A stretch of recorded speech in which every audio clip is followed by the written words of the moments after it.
증인 그날 국방부 장관의 지시를 받고 국회로 출동하셨다 그랬지 않습니까? 네. 그럼 국방부 장관의 지시가 없으면 비상계엄이 발령됐다 그러면 통상은 어떻게 대응합니까? 소방사에서는? 제가 아마 합참의장한테 건의를 했을 겁니다. 어떤 건의를 합니까? 출동해야 될 것 같습니다라고. 어디로? 만약에 제가 전화를 먼저 했던 데가 경찰입니다. 왜냐하면 모든 서울 안보에서 제일 먼저 하는 데가 경찰입니다. 그래서 네. 경찰에다 물어보고 상황이 뭔지 확인할 겁니다. 근데 그게 국회라고 확인되면 저는 이런 것 같아서 국회가 네, 저희 네, 담당자니까 알겠습니다. 갈 네, 겁니다라고 이야기했습니다. 그날은 국방부 장관이 먼저 전화가 왔기 때문에 그 지시에 따른 거라는 거죠. 그렇습니다. 예. 아까 증인도 거의 소방사에서 선발대 보내고 바로 같이 출발했죠, 증인도. 증인도 그날 출동 네. 지시 내리고 네, 그 부하들이 움직이기 전에 증인이 먼저 출동하셨던 거 아니에요? 제가 먼저 갔습니다. 그렇죠. 네, 그 아까 차 안에 계셨다 그랬는데 네. 컨테이너 4분의 1 크기? 그러니까 그 크기가 그러니까 좀 그러니까. 상상을 좀 시켜드리려고 한 건데 일찍 그냥 작은 도착하셔서 차입니다. 네. 이 상황 끝날 때까지 계속 그 차 안에 계셨던 겁니까? 그렇습니다. 그 차 안에 누가 있었죠? 그분 우리 부관, 운전관 이렇게 운전관. 셋이 있었습니다. 예. 자리가 그러면 운전관 있고 부관은 앞에 있고 조수석에 있고 저는 뒷자리에 뒤에 있고 증인 혼자 그렇습니다. 있었기. 아까 전화기 3개로 계속 전화 통화하느라고 정신 없었다 그러셨죠? 그렇습니다. 그때 운전관은 자고 있었다 그래요. 그거는 인지하셨습니까 그때? 차가 계속 이동하는 상황인데 잤을 리는 없었습니다. 잤을 리는 없어요. 예, 차가 계속 돌았습니다. 매각을. 그 전화를 계속 하고 뭐 통화 계속 중이었다 그랬잖아요. 그 부관도 그 전화를 들을 수는 있는 상황이었죠. 그거는 제가 모르겠습니다. 네. 아까 증인 그날 증인이 검찰에서 한 진술에 대해서 이게 제3자 진술하고 증인 진술하고 그 중에 뭐 증인 진술은 좀 묻히고 제3자 진술을 검찰에서는 조금 더 우선해서 그게 공소장에는 공소사실은 그렇게 반영돼 있는 것 같다. 그런 취지로 진술을 하신 것 같은데. 답변 드리지 않겠습니다. 예, 그거는 그렇고 그때 차 안에 같이 있었던 그 부관의 진술도 그냥 제3자의 진술에 불과합니까? 아니면 그건 제가 잘 모르겠습니다. 그 진술은 증인이 보기에 믿을 만한 진술입니까? 일단은 제가 기억이 없는 가운데 네. 그 말을 듣고 제가 그거를 증언하면 위증이 될 수 있지 않습니까? 네. 그런 입장에서 봐주셔야 될 거라고 생각합니다. 네, 알겠습니다. 아까 그 메모 보내주는 거 보면 그 증인이 뭐 이렇게 국회 해산 검색도 하고 그러셨잖아요. 그때 검색해 보니까 뭐라고 나오던가요? 그 부분에서는 여기서 답변 드리지 않겠습니다. 반대신문 중에 아까 대리인께서 대통령이 전화통화해서 이런 얘기하지 않았냐. 의원회관 쪽으로 쭉 가다 보면 경찰의 신분증 확인하고 관계자들을 들여보내주고 있을 거다. 거기 가서 경찰에 얘기하면 들어갈 수 있을 거다.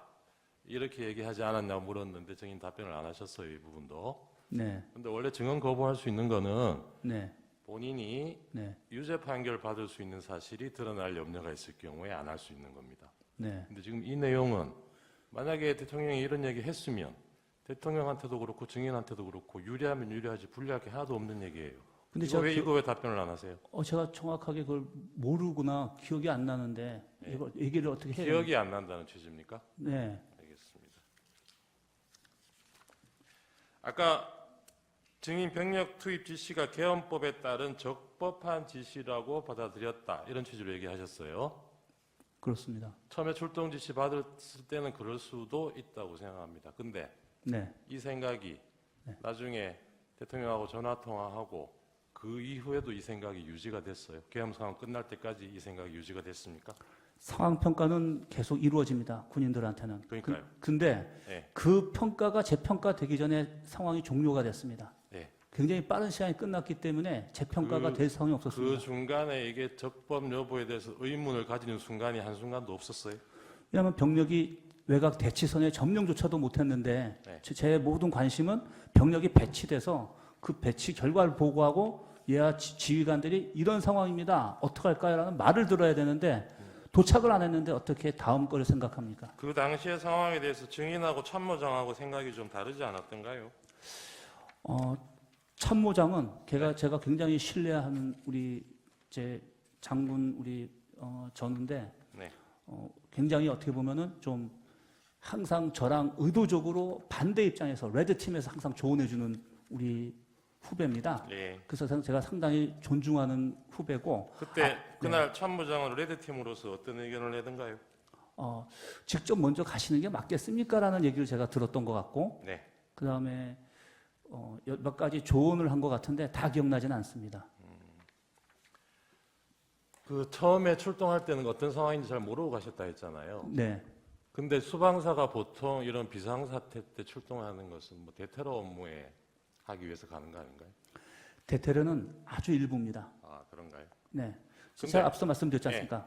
비상사태의 종류가 다양한 게 있는데 그 많은 것 중에 테러는 비상사태에 네, 들어가지 네, 네. 않습니다. 제가 네. 여쭤보겠습니다. 그럼 출동 지시 받을 때는 어떤 상황인지 잘 모르고 가셨는데 네. 국회 앞에 가서 보니까 거기서 차 안에서 지금 몇 시간 계셨다는 거잖아요. 보고 받으면서 네. 그렇게 몇 시간 동안 계셔 보니까 그게 어떤 상황이었어요? 그날 국회 상황이 무질서 상황이었다고 얘기하고 무질서 상황이었다. 네. 그거는 무질서 상황이기 때문에 군이 투입된 겁니까? 아니면 군이 가서 무질서 상황이 된 거예요? 제가 그 부분은 나중에 저희 재판 때는 제가 말씀드릴 수 있겠는데 여기서는 영향이 있을 것 같아서 말씀 안 드리겠습니다. 아까 처음에 6분 나세요. 6분 나세요. 예. 그 서울경찰청장하고 통화하셨다 그랬습니까? 서울지방경찰청장 서울지방 예. 통화하셨다 그랬죠. 그래서 무슨 상황인지 물어보셨다 그랬죠. 네, 그 부분도 제가 좀 답변 못 드리는 게 좀 서로 이견이 아니 그러니까 다른 것 같아요. 증인 입장을 물어보는 겁니다. 증인이 하셨다는 얘기가. 답변 드리지 않겠습니다. 그때 서울경찰청장이 무슨 상황이라고 물어봤으니까 뭐 대답이 있었을 거 아니에요. 뭐라 그러던가요? 답변 드리지 않겠습니다.